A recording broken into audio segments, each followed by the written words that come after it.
Hello friends and welcome to our channel जिसका नाम है मास्टर्स एजुकेशन पॉइंट। और आज की वीडियो में हम पढ़ेंगे सैम्पलिंग और नॉन सैम्पलिंग एरर्स के बारे में। रिसर्च प्रोजेक्ट की क्वालिटी कलेक्टेड डेटा की एक्यूरेसी पर डिपेंड करती है। एरर्स कई टाइप के हो सकते हैं, जैसे error in sample selection, investigator error, data processing error. But in errors को दो ब्रॉड सोर्सेज में डिवाइड किया गया है। पहला सैम्पलिंग एरर, दूसरा non sampling errors. Sampling errors वो एरर्स होते हैं जो एरर सैंपल सेलेक्ट करते टाइम हुए हो, और नॉन सैम्पलिंग एरर्स वो एरर्स होते हैं जो फॉल्टी रिसर्च डिज़ाइन और रिसर्च एग्जीक्यूट करते टाइम हुए हों। तो चलिए पढ़ते हैं इनके बारे में। Sampling errors. The principal sources of sampling errors are the sampling method applied and the sample size. This is due to the fact that only a part of the population is covered in the sample. The magnitude of sampling error varies from one sampling method to the other, even for the same sample size. For example, the sampling error associated with simple random sampling will be greater than stratified random sampling if the population is heterogeneous in nature. Intuitively, we know that the larger the sample, the more accurate the research. In fact, the sampling error varies with sample of different size. Increasing the sample size decreases the sampling error.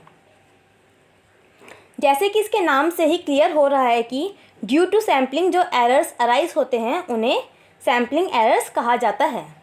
Sampling errors के principal sources हैं applied sampling method और sample size.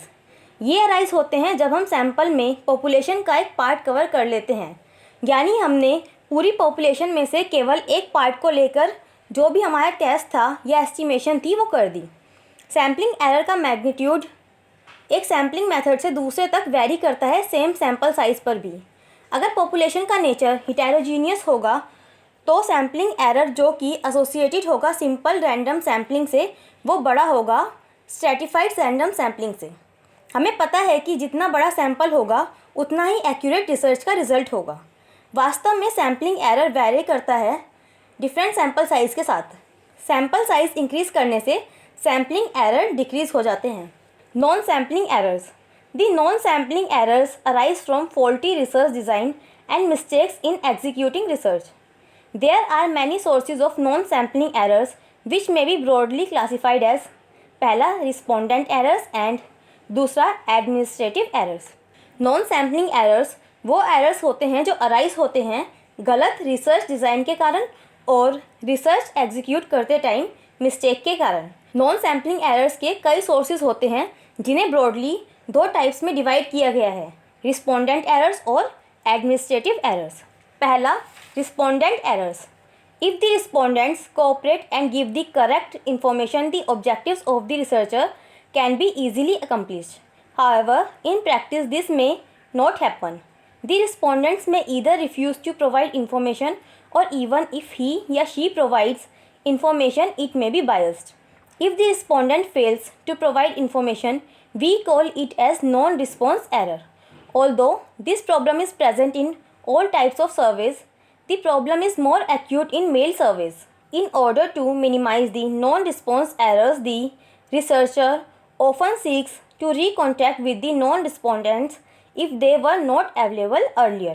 अगर respondents cooperate करते हैं और correct information देते हैं तो रिसर्चर के ऑब्जेक्टिव्स को ईजिली अकम्प्लिश किया जा सकता है। हालांकि एक्चुअल में ऐसा नहीं होता।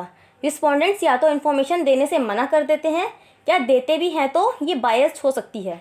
अगर रिस्पोंडेंट्स इन्फॉर्मेशन देने में फेल हो जाते हैं तो हम उसे नॉन रिस्पॉन्स एरर्स कहते हैं। ये प्रॉब्लम हर टाइप के सर्वे में प्रेजेंट होती है, बट ये मेल सर्वेज में ज़्यादा इंटेंस है। नॉन रिस्पॉन्स एरर को मिनिमाइज करने के लिए रिसर्चर नॉन रिस्पोंडेंट को रिकॉन्टैक्ट करता है अगर वो पहले अवेलेबल नहीं होते। Administrative errors. The errors that have arisen due to improper administration of the research process are called administrative errors.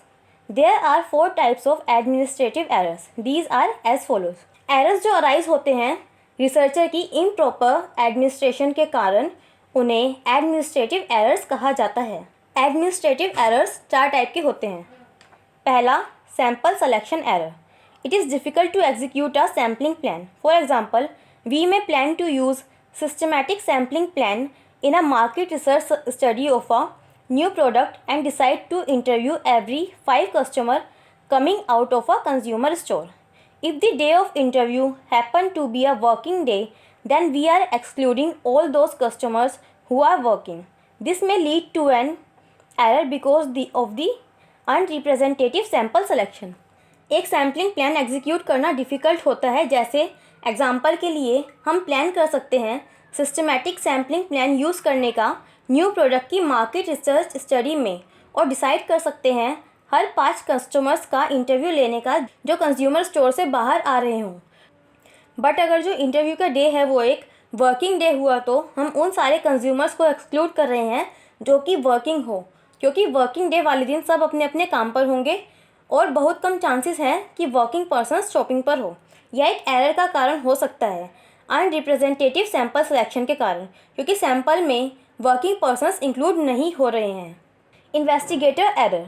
When the investigator interviews the respondent, he या she may fail to record the information correctly or may fail to cross-check the information provided by the respondent. Therefore, the error may arise due to the way the investigator records the information. जब investigator respondent का interview लेता है तो वो correct information record करने में fail हो सकता है या रिस्पोंडेंट के द्वारा दी गई इन्फॉर्मेशन को क्रॉस चेक करने में। तो ये एरर अराइज हुआ इन्वेस्टिगेटर के इन्फॉर्मेशन रिकॉर्ड करने के तरीके से। Next, investigator cheating. Sometimes the investigator may try to fake the data even without meeting the concerned respondents. There should be some mechanism to cross-check this type of faking by the investigator. कई बार investigator concern respondent से मिले बिना fake data बनाने की कोशिश करता है। इसके लिए कोई मैकेनिज्म होना चाहिए जिससे इस फेकिंग को क्रॉस चेक किया जा सके। Next, data processing error. Once the data is collected, the next job the researcher does is edit, code and enter the data into a computer for further processing and analysis. The errors can be minimized by careful editing, coding and entering the data into a computer. Data collect होने के बाद researcher को जो अगला काम करना होता है वो है डेटा की एडिटिंग, कोडिंग और entering data into computer for further processing and analysis. इन एरर्स को मिनिमाइज किया जा सकता है केयरफुल एडिटिंग, कोडिंग और एंट्रिंग करके डेटा की। Control of errors. It is not possible to eliminate completely the sources of errors. However, the researcher's objective and effort should be to minimize the sources of errors as much as possible. There are ways of reducing the errors. Some of these are: error के sources को completely eliminate करना possible नहीं है। हालांकि researcher का objective और effort होना चाहिए कि एरर के सोर्सेज को जहां तक पॉसिबल हो कम किया जा सके। कुछ तरीके हैं जिनसे इन एरर्स को कम किया जा सकता है, वो है: पहला, designing and executing a good questionnaire design और एग्जीक्यूट करके। Next, selection of appropriate sampling method select करके। एडिक्वेट सैम्पल साइज लेके। Employing train investigators to collect the data को कलेक्ट करने के लिए ट्रेन इन्वेस्टिगेटर्स को लगाकर। Care in editing, coding and entering the data into the computer में data enter करते टाइम केयरफुल एडिटिंग, कोडिंग और एंटरिंग करके। तो दोस्तों, आज की वीडियो में बस इतना ही। अगर आपको हमारी ये वीडियो पसंद आई हो तो लाइक शेयर ज़रूर करें और ये लाल वाला बटन भी दबाना ना भूलें, जिससे कि मेरी कोई भी आने वाली वीडियो आप मिस ना कर पाएँ। और अगर आपका कोई टॉपिक है जिसमें आपको प्रॉब्लम है तो आप हमें कमेंट करके बता सकते हैं। Thank you.